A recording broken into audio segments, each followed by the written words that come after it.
Regardez au bout du centenaire, un magazine d'information et d'actualité ayant trait aux activités du centenaire de l'église kimbangiste de 2021. Mesdames, Mesdemoiselles et Messieurs, bonjour.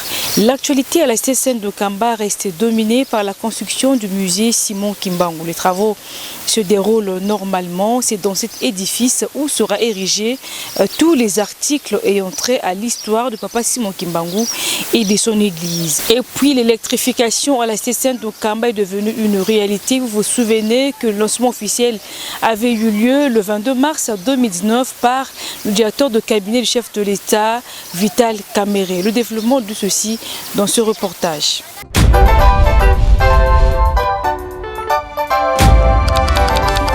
C'est depuis 2014, à l'occasion du centenaire de la naissance de sa grandeur Daniel Charles Kisolo Kele, que la première pierre pour la construction du musée Simon Kimbangu avait été posée. Les travaux évoluent à pas des géants.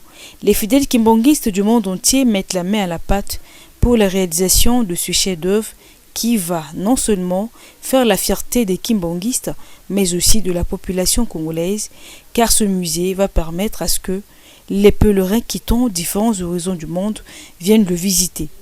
Ce musée, le tout premier, construit par l'église kimbanguiste, sera un lieu de recueillement et de mémoire de l'histoire de Papa Simon Kimbangu, l'homme du 12 septembre 1887. L'inauguration officielle interviendra le 6 avril 2021 à l'occasion de la célébration du 100e anniversaire de l'existence de l'Église de Jésus-Christ sur la terre par son envoyé spécial Simon Kimbangu, comme le souligne ici l'un des ingénieurs. Actuel, il y a nouveau Papa Simon Kimbangu, à la fin de 2 heures. Nous déjà comme on a déjà charpente sur 5 charpentes tout ça dans le principal et si tout ça a fait la 4e charpente, 4e partie à charpente. Donc petit cas na biso charpente moko na une portion, parce que bien une portion parce que déjà partie moko mokete. Nous avons 6 niveaux. Nous avons 6 niveaux. Nous avons sous-sol moko. Et puis nous avons 2 caves, rez-de-chaussée, 2 étages. Ce qui fait 6 niveaux. Sili, tikali biloko mokete, mais tikali phase ya finition. Phase ya finition eza mosala mokete parce que c'est ça malamu. La première étape c'est ceci. Cela ne dépend que des moyens. Si les moyens sont fournis à temps, 2021, même avant 2021, si les moyens sont bien fournis, cela va permettre à ce que nous puissions achever le message que je peux leur donner et que qu'ils puissent contribuer pour que nous puissions avoir ce que nous avons besoin comme matériaux de construction à temps, pour que nous puissions répondre au challenge qui nous attend, c'est-à-dire l'inauguration en 2021. Donc ça va nécessiter à ce que nous puissions finir les travaux avant 2021 pour que nous puissions aussi faire un suivi minutieux. C'est ça. Merci. La population de la cité sainte de Kamba vit dans les conditions les plus normales. Lancé en effet depuis le 22 mars 2019, Nkamba est électrifié tous les jours sans arrêt. 80 maisons sur 100 sont éclairées 24 heures sur 24. La population de ce coin du pays est satisfaite de ce geste combien louable et remercie le chef spirituel de l'église kimbanguiste, sa divinité Simon Kimbangu Changani, pour l'exécution de ce grand projet. Vraiment, vraiment tozana esengo makasi parce que courant tozolambela ngo tozorepasser na courant tongo cheka mo mai na ya moto osokoli tala na ilanga onenge ye osokoli kamwa mai na yo ya moto olambi mpe kamwa ntina yo tongo meli bacongélateur ekomi kotravaille jour et nuit maya malili ezosanga lisusu te vraiment toka toza na esengo makasi banda kuna ekotaki omoni ndenge esali mabanga vraiment tokumisi papa Simon Kimbangu Kiangani na makambo oyo asaleli biso vraiment nzambe akumisanga esengo mingi mpona biso bana na ye kambe ezalaki boye te okotuta fufu okouta zamba okoya okotuta pondu mais sikoyo totikali so nde wana te mai ya pompe osokobima okozwa mai na pompe osokoli olambi vraiment en tout cas makambo nyonso ekomi kitoko tokumisi papa Simon Kimbangu Kiangani. Les travaux sur l'éclairage public, l'une des préoccupations majeures de Madame Likaji, présidente de la société Global Trade and Finance, ont bel et bien débuté le dimanche 9 juin 2019 en Kamba. Le partenariat signé entre l'église kimbanguiste et cette société figure dans plusieurs domaines, parmi lesquels l'éclairage public à la cité sainte de Nkamba. Plusieurs lampadaires seront installés sur les grandes artères de Nkamba. Question pour elle de contribuer au développement de la cité sainte de Nkamba. Autres travaux à signaler. Les flûtistes kimbanguistes du monde entier ont le devoir de moderniser le bénite de Nkamba, appelé couramment Maesima. Ces travaux évoluent normalement. De ce fait, une délégation des flûtistes de l'inspectorat B ont été reçus par sa divinité Simon Kimbangu Kiangani. Une façon de mettre au tapis l'évolution des travaux de l'eau bénite. Pendant ce temps, le conseiller direct du chef spirituel, Papa André Meza Kiangani, procède à l'inspection de ses travaux tous les matins peu avant de se rendre dans son bureau de travail.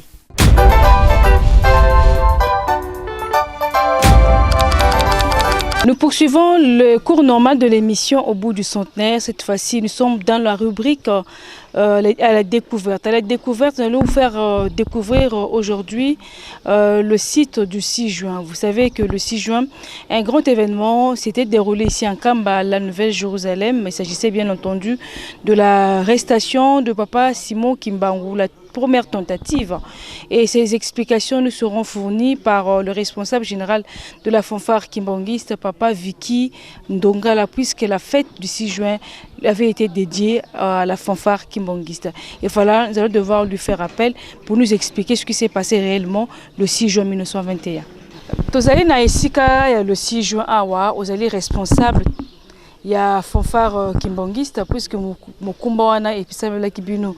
Est-ce que vous pouvez expliquer biso makamunyi ni penza eleka le 6 juin 1921? Bon, le 5 juin 1921 ezalaka mokolo yenga. Ezalaka mokolo yenga. Alors monsieur Morel oyo azalaki administrateur du territoire na Mbazangungu ya azalaka belge. Azumi tindo ayako kanga Papa Simon Kimbangu awa na Nkamba.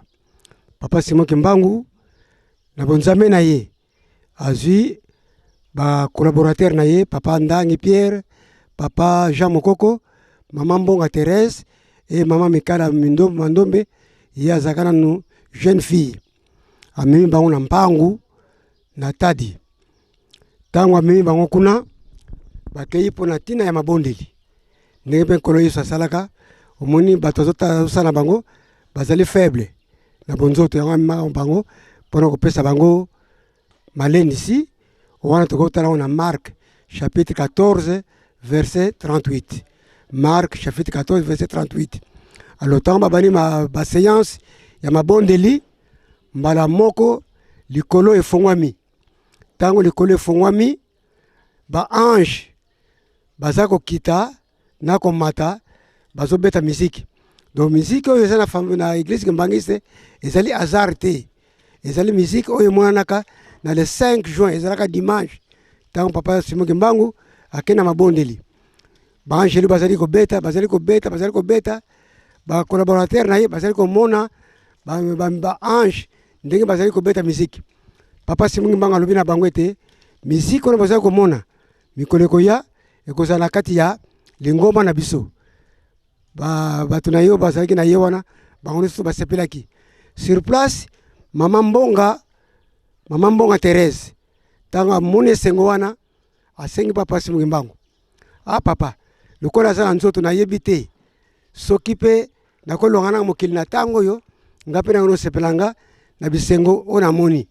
Papa Simon Kimbangu azwi kaka acte après esili. Tanga bazo beta musique ba angelu ba kitakele mabelete bazalaki toujours dans l'espace. Après la sima kolo Yesu akiti. Tanga kolo Yesu aye azwi fongola apesi pa ya papa Simon Kimbangu. Sima papa Simon Kimbangu akesa la visite ya ba lié oye asibilaki. Aleki liboso na grotte, après grotte aleki kotale sika hélicoptère zalaka.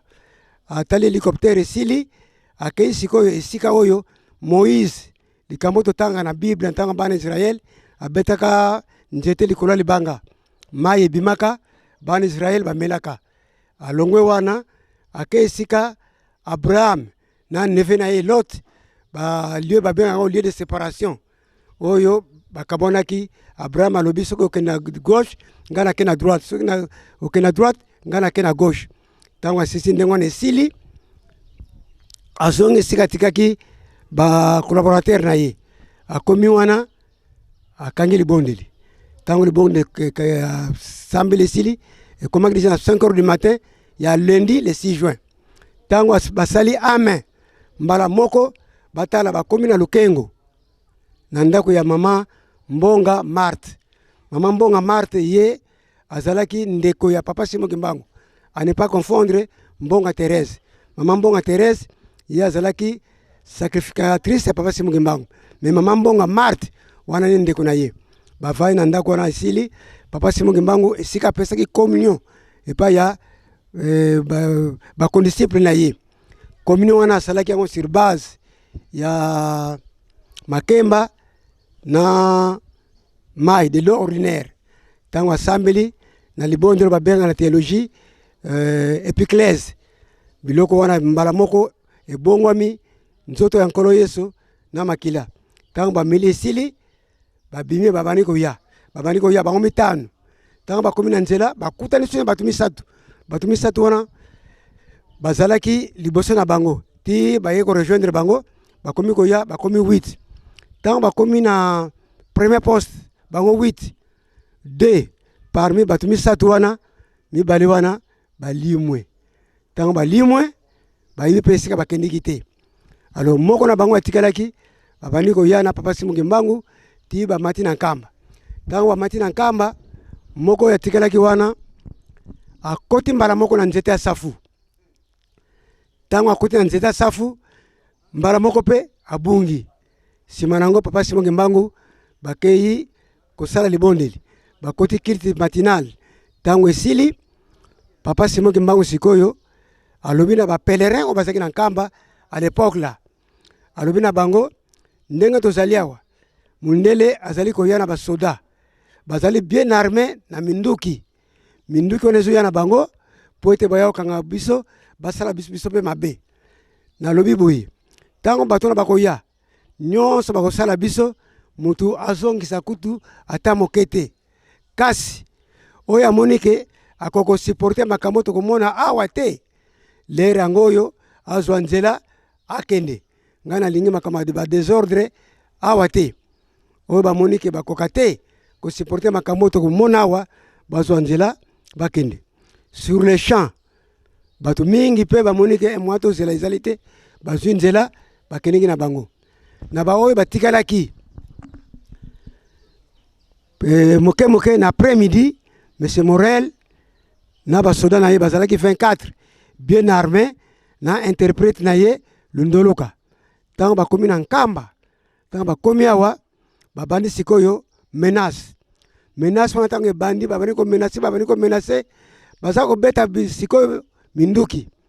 Alors plan ezalaki na bango minduki tango eza ko beta baboma bato nyonso o bazalaki sur place na nguya ya Nzambe lokola Nzambe alingaki te likambo esala mabongo minduki basoda baza ko beta eza ko bima masasi eza ko bima te na place ya masasi eloko bana ko bima mai yango mute kamsaki bato nyonso na bango basoda baza ko beta minduki bandimaki te ke likambo boye uti wapi ole masasi bima mainde ezali ko bima après babani ko beta ka batu nyonso tundinga bazalaki wana nzete na ba fuwe bazaki nango bazako beta même nduki ezako sasu réaction moko te na sima Bangelu nine yeko leka tata moko azalaki wana tata wana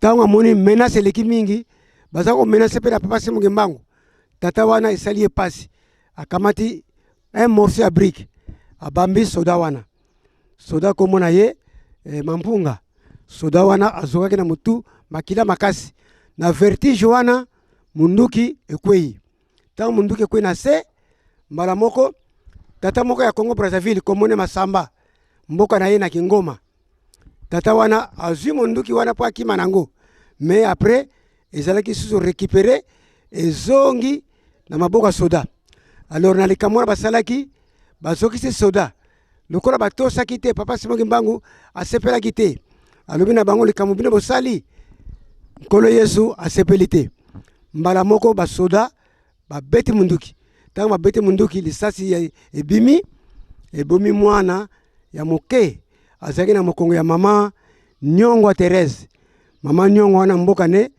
na Kilwa mwana wana akufi mwana mobali tango akufi donc seule victime oyo akufaki na événement wana ezali kaka mwana wana puisque ezalaki envahissement ya cité sainte ya Nkamba bazako mesa masoda ange abimi na nzata safu bo akei ko libérer papa Simon Kimbangu esika zalaki donc nzete na zalaki awa ekata maka na misa 76 tango timoni fondation ya temple na biso puisque temple fondation elekeli justement esika nzete ezalaki alors papa na boyoka na bango misato bamonaki no malamu temple ezala nzete kata bayokani nzete nde sika ekatamaki alors nzete ti lelo eza okauka eza na kati ya résidence ya papa donc ezalaka awa pasi mungu azalaka ange abimi ange Gabriel akende kobimisa pasi Simon Kimbangu esika wana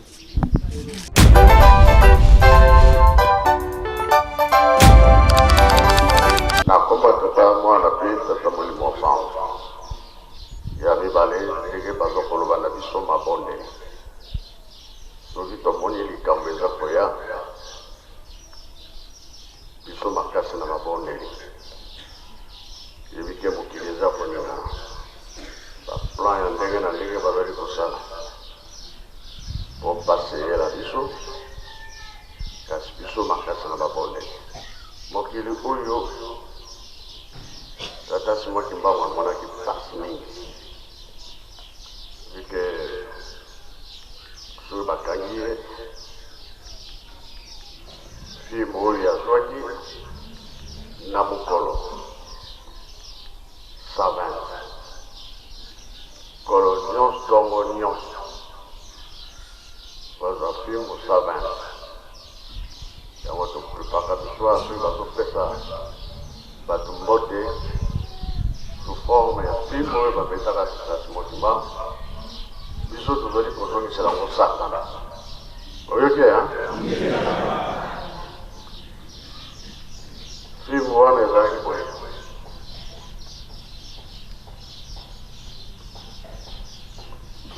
oyo kosimba ye mbala liboso batanga nango te oyo bazongisa ya mbala mibale batangi me moko biso tokomona ngo le double 120 passe bien passé passe 30 ans ya koloko limbo ebele na mokolo yango topepaka luswa mpona kotongisa satana limbo wana kosepelisa nzambe na biso po alongaki oyo tokangelaka na mbote nzembo wana bayembaka